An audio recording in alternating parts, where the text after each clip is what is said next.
You ask Tiger to solve. This deals with linear equations with one unknown. The final result is x equals -3. Let's solve it step by step. Simplify the expression. Expand the parentheses.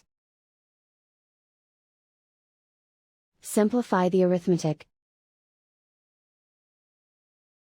Group like terms. Multiply the coefficients. Group like terms.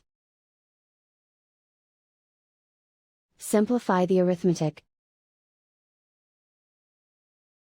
Swap sides. Group all constants on the right side of the equation. Subtract 8 from both sides. Simplify the arithmetic.